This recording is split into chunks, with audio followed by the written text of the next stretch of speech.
1979'dan bu yana İran'ı baskıcı ve otoriter bir şekilde yöneten Molla rejimi yıkılmak üzere mi?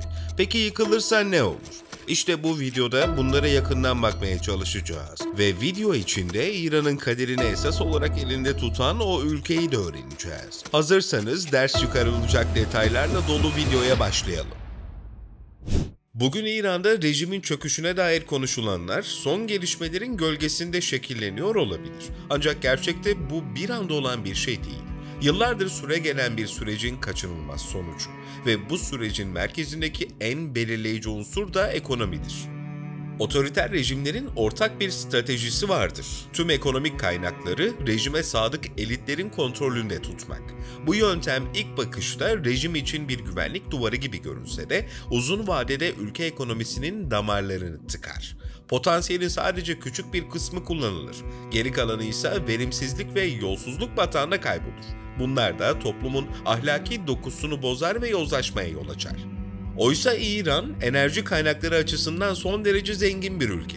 1979'daki İslam devriminin ardından kurulan rejim de bütçesini büyük ölçüde başta petrol olmak üzere bu enerji kaynaklarının gelirlerine dayandırdı. Ancak bu tehlikeli bir bağımlılıktı. Enerji fiyatlarındaki dalgalanmalar ya da dış baskılar ülkenin ekonomik dengesini bir anda alt üst edebiliyordu. Molla rejiminin de daha ilk günden Batı karşıtlığı ve Orta Doğu'daki hakimiyet çabası nedeniyle İran devamlı dış baskılar ve yaptırımlarla karşı karşıya kaldı. Üzerlerindeki tehdit nedeniyle 2000'lerde nükleer silahlanma çabalarına ağırlık verdiler. ABD başta olmak üzere bundan hoşlanmayan batılı ülkeler yaptırımları daha da ağırlaştırdı. 2015 yılında İran nükleer programını sınırlandırmayı kabul ederek Birleşmiş Milletler ve Avrupa Birliği ile bir anlaşmaya vardı. Bu sayede yaptırımlar geçici olarak kaldırıldı ve ülke biraz nefes aldı.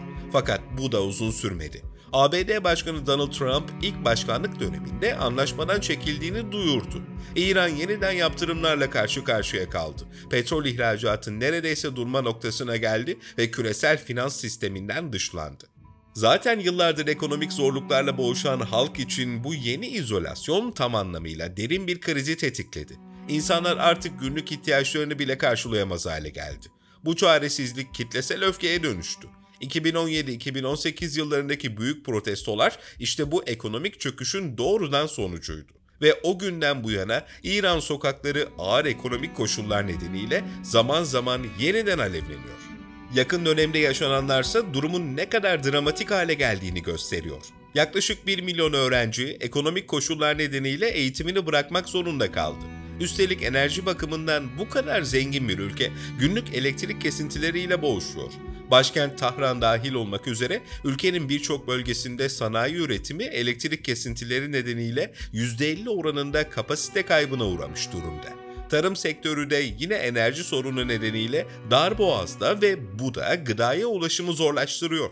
Elektrik altyapısını yenilemek ve kapasiteyi artırmak için ilk aşamada 110 milyar dolarlık, 30 yıllık süreçte ise en az 300 milyar dolarlık altyapı yatırımlarına ihtiyaçları var. Ama rejimin bunu karşılayacak gücü yok. İran'da yaşanacak bir rejim değişikliği ülke üzerindeki yaptırımların kalkmasına katkı sağlayabilir. Bu da sahip olduğu kaynaklar sayesinde ülkeye bir anda yüklü para girişine sebep olabilir. Gelirin yeniden dağılımı, altyapı yatırımları gibi gelişmeler yaşanabilir. 1979'da İran'da şah devrilip devrim yapılırken aslında toplumun bütün görüşlerinden insanlar bir araya gelmişti. Herkesin tek düşüncesi bir an önce Şah Muhammed Rıza Pehlevi'den ve onun baskıcı yönetiminden kurtulmaktı. Solcusu, milliyetçisi, liberali, ılımlı muhafazakarı, seküleri. Bütün İran halkı tek bir amaç etrafında toplanmıştı. Fakat tüm bu gruplar dağınık yapılardaydı ve kendi işlerinde de birbirlerine güvenmiyorlardı. Muhafazakarlarsa tek bir parça halindeydi. Liderleri de sürgündeki din adamı Ayetullah Hümeyni'ydi. Hümeyni'nin Şah'ı eleştiren kasetleri muhafazakar mahallelerde elden ele geziyor, camilerde, çarşılarda, evlerde dinleniyor ve onu rejim karşıtı direnişin sesi haline getiriyordu. Yani şoma khundadi, men ke nishastam inja. Menam hiç hakkı nedarım. Maha hiç hakkı nedarım. Aslında Ayetullah Hümeyni sürgündeyken sadece muhafazakarların sesi değildi. Tüm İran için özgürlük ve demokrasi vaat ediyordu. 1978 yılında Fransa'da yaptığı bir konuşmada "Özgürlük bir insan hakkıdır. Bir ülkenin bağımsızlığı herkesin hakkıdır. Bir insanı hapsedip özgürce konuşmasını engellememelisiniz" demişti. Özgürlük ve demokrasi temalı konuşmalarıyla karşıt görüşleri de etkilemeyi başarmıştı. Öyle ki komünist ve din karşıtı TUDE partisi bile Hümeyni'yi desteklemeye başlamıştı. 1979'da devrim gerçekleştiğinde herkes bir şekilde İran'da söz hakkına sahip olacağını düşünürken Ayetullah Hümeyni etrafında toplanan Molla rejimi iktidarında diğer tüm gruplar bastırılıp sindirildi. Muhaliflerin liderleri hapishanelere kapatıldı, idam edildi, sürgüne gönderildi. Şanslı olanlarsa yıllar süren ev hapsine mahkum edildi. Duruma isyan edenler acımasız bir şekilde bastırıldı, partileri yasakladı. Örneğin biraz önce bahsettiğim TUDE partisi şu an yasaklı bir parti. 2024'teki seçimlerde İran İçişleri Bakanlığı tam tamına 103 ulusal ve yerel partinin seçime katıldığını açıkladı. Ama bu partilerin hepsi makbul partiler. Çünkü seçime girebilmek için Anayasayı Koruyucular Konseyi tarafından onaylanmaları gerekiyor. Bu konsey de rejimin başı olan yüce lider tarafından atanan kişilerden oluşur. Siyasi partilerin neredeyse hepsi aynı ideolojiye bağlı. Zaten partilerden daha çok siyasi eğilimlere önem verilir. En yaygın iki eğilim de muhafazakarlar ve nispeten daha ılımlı olan reformculardır. Halkın önemli bir kesimi de kendilerini temsil eden bir siyasi parti olmadığı için seçime katılmaz. Örneğin yine 2024'te seçimlerde ilk turda katılım %39,93, ikinci turda ise %49,68'di. Sonuç olarak devrimden sonra bastırılıp sindirilmeleri nedeniyle İran muhalefetinde ciddi bir kurumsal boşluk oluştu. Bu boşluk alternatif siyasi partilerin ve örgütlü muhalefetin ortaya çıkmasını engelledi. Bugün eğer Molla rejimi düşerse bu boşluk halkı ve ülkedeki siyasal yapıyı uzun süre savrulmalara, belirsizliğe sürükleyebilir. En iyi ihtimalle ise tıpkı 1979'daki gibi sürgündeki bir muhalif lider etrafında toplanma yaşanabilir ama daha önceki benzer acı tecrübe buna engel olabilir. Bir de sürgündeki bir muhalifin liderliğe oynaması için arkasına bir güç alması gerekiyor. Çoğunluğu İngiltere ve Amerika Birleşik Devletleri gibi ülkelerde olan bu muhaliflerden birinin İran'ın başına geçmesi halinde öncelikli olarak ülkenin çıkarları yerine Batı'nın çıkarlarına göre bir yönetim sergilemesi de olası. Orta Doğu'daki birçok ülkenin sınırları 20. yüzyıl başlarında sömürgeci güçlerin masa başında çizdiği yapay çizgilerle şekillendi. Ancak İran bu ülkelerden farklıdır. Örneğin Türkiye ve Irak'la olan sınırları büyük oranda 1639 yılında imzalanan Kasr-ı Şirin Antlaşması'yla belirlendi. Bu da onu Orta Doğu'da en eski ve en istikrarlı sınırlara sahip ülkelerden biri yapıyor. Ama İran'ı asıl farklı kılan şey yalnızca harita üzerindeki çizgileri değil, yüzyıllara dayanan bir devlet geleneğidir. Bu gelenek tarih boyunca Pers halkı ve kültürü üzerinden şekillendi. Bugün de İran'ın resmi kimliği de büyük ölçüde Pers geleneğini sürdürür. Fakat İran tek bir halktan ibaret değildir. Günümüzde nüfusunun yaklaşık %60'ı Pers kökenlidir. Geri kalan %40 ise farklı etnik grupları barındırır. Azerbaycan Türkleri en kalabalık ikinci etnik gruptur. Farklı kaynaklara göre sayıları 25 ila 30 milyon arasında değişmektedir. Ayrıca Türkmenler, Kaşkaylar, Horasan Türkleri ve Halaçlar gibi başka Türk kökenli topluluklarda bulunmaktadır. Kürtler ise en kalabalık üçüncü etnik gruptur. Yaklaşık %10'luk oranla nüfusları 10 milyonu bulmaktadır. Bunlara ek olarak Lurlar, Beluçlar ve Araplar da diğer kalabalık etnik gruplardır. Peki bu kadar farklı etnik grubun yaşadığı bir ülkede rejim yıkılırsa ne olur? Eğer Molla rejimi düşer ve ardından yeni bir merkezi otorite hızla tesis edilemezse ayrılıkçı eğilimler güç kazanabilir. Bu durumda yerel gruplar kendi bölgelerinde fiili özerklik ilan edebilir. Hatta bazı bölgeler bağımsızlık girişimlerinde bulunabilirler. Bu yalnızca bir varsayım değil, bu tür senaryolar tarih boyunca başka ülkelerde de yaşandı. En yakın örneği Yugoslavya'nın dağılmasıdır. En iyi ihtimalle İran federal bir yapıya geçerek bu süreci bölünmeden atlatabilir. Her bölgenin kendi dilini, kültürünü ve yönetimini belirleyebildiği ama yine de İran çatısı altında bir arada kalabildiği bir federal sistem.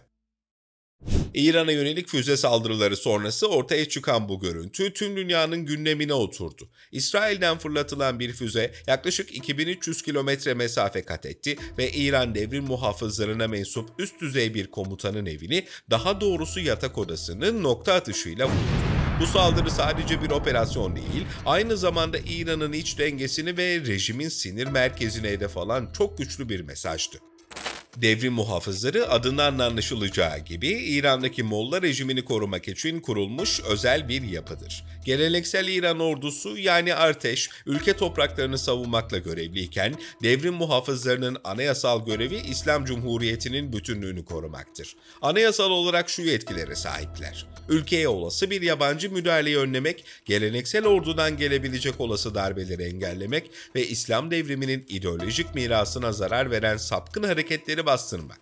Ancak İsrail'in bu saldırısıyla devrim muhafızlarının birçok kilit lideri öldürüldü. Bu durum sadece güvenlik zaafı yaratmakla kalmadı, aynı zamanda devrim muhafızlarının ülke ve ordu üzerindeki hakimiyetlerini de ciddi şekilde zayıflattı. Acaba bu zayıflama ordu içinden bir darbenin önünü açar mı? Eğer böyle bir darbe gerçekleşirse herkesin hemfikir olduğu detay, darbenin Molla rejiminin katı ideolojik çizgisine karşı çıkan daha laik, daha genç, daha liberal subaylardan geleceğidir. Ayrıca İran'daki mevcut rejim yalnızca iç güvenlik değil, aynı zamanda dış politika anlamında da son derece saldırgan, yayılmacı ve mezhepçi bir çizgi izliyor. Kendilerini tüm Şiilerin hamisi olarak gören Molla rejimi bu doğrultuda Orta Doğu'da vekil güçlerle çatışmalara giriyor. Bu vekil güçlerin bazıları ise şunlar: Lübnan'da Hizbullah, İran'ın en eski ve güçlü vekil örgütü; Irak'ta Haçlı Şabi, siyasi ve askeri bir güç olarak yükseldi. Yemenli Husiler, Suudi Arabistan'a karşı İran'ın en etkili kartı. Afganistan'da Fatimi Yuntugay'ı, İran'ın Şii milis ithalat stratejisinin bir örneği. Tüm bu gruplar İran'ın Orta Doğu'daki yayılmacı doktrinini uygulamakla görevlendirildi. Ancak eğer ordu içinden bir darbe olur ve başarılı olursa bu doktrin tamamen çöpe atılabilir. Yeni gelecek askeri yönetim daha içe dönük, sınırları içinde kalmayı tercih eden, daha laik ve rasyonel bir anlayışa sahip olabilir. Bu yalnızca İran'ı değil, Orta Doğu'daki tüm jeopolitik dengeleri değiştirebilir. İran'ın vekil güçlerle kurduğu bağlar kopar. Lübnan'dan Yemen'e kadar etkiler hissedilir. Ve bu değişim sadece bölgede değil, dünyada da yeni bir dönemin kapısını aralayabilir. 1979'daki devrim İran'da yalnızca siyasi bir sistemin değil, toplumsal yaşamında kökten değişmesine neden oldu. Bu değişimin en sert yüzü ise kadınların yaşamında kendini gösterdi. Devrim öncesi İran her ne kadar otoriter bir monarşiyle yönetiliyor olsa da kadınlar çalışabiliyor, diledikleri kıyafeti seçebiliyor ve kamusal alanda görünür olabiliyordu. Ancak devrimle birlikte kadının yeri ev, görevi ise ahlakı korumak şeklinde tanımlandı. Zorunlu başörtüsü uygulaması getirildi, uymayanlar cezalandırıldı. Kadın erkek ayrımı kamusal alanda sistematik hale geldi. Kadınların boşanma, velayet ve miras hakları ciddi şekilde kısıtlandı ve 2005 yılında da kadınların başına ahlak polisi olarak bilinen rezil bir uygulama dikildi. 2022 yılında 22 yaşındaki Mahsa Amini, başörtüsünün hükümet standartlarına uymadığı gerekçesiyle ahlak polisi tarafından tutuklandı ve gözaltındayken öldü. Resmi kaynaklar kalp yetmezliğinden öldüğünü iddia etse de olayın görgü tanıkları genç kadının darp edildiğini, başını polis arabasının yan tarafına çarptığını söyledi. Sızdırılan tıbbi raporlarda Mahsa Amini'nin beyin kanaması ve inme teşhisi nedeniyle öldüğünü doğruladı. Olay sonrası İran sokakları karıştı. Geniş çaplı protesto gösterileri oldu. İlerleyen günlerde bazı kadınların sokaklarda başörtüsüz dolaştığı görüntüleri sosyal medyaya düştü. 2024 Kasım ayında da Tahran'daki İslam Azad Üniversitesi'nin kampüsünde bir kadın soyunarak tesettür zorunluluğunu protesto etti ve görüntüleri tüm dünyada gündem oldu. Eğer Molla rejimi devrilirse İranlı kadınlar üzerlerindeki baskıdan kurtulabilirler. Başlarına dikilen ahlak polisinin varlığına son verilebilir. Molla rejiminin yıllardır süren baskısına ve ekonomik olarak halkını zor durumda bırakmasına rağmen İranlılar Libya'da, Suriye'de ve Afganistan'da olanları gördükten sonra bir devrim fikrinden çekiniyorlar. Nefret ettikleri bir evde sıkışmış ama evin dışına çıkmak isterlerse daha kötü bir senaryoyla karşılaşacaklarını düşünüyorlar. Bu durum ne kadar sürer bilinmez. Bu tarz baskıcı ve otoriter rejimler para akışı olduğu sürece ayakta durur. Etrafında topladığı grupları parayla besler ve bu para yukarıdan aşağıya doğru bir saadet zinciri gibi akar. Akış kesildiği anda dışarıdan değil, içeriden bir kırılma yaşarlar. Şu an İran petrollerinin en büyük müşterisi Çin. Yani ülkenin kaderini Amerika Birleşik Devletleri veya İsrail değil, Çin elinde tutuyor. Bir gün Çin de sırt çevirirse o zaman rejim değişebilir. Ve videoda saydığım senaryolardan hangileri gerçekleşir hep beraber göreceğiz.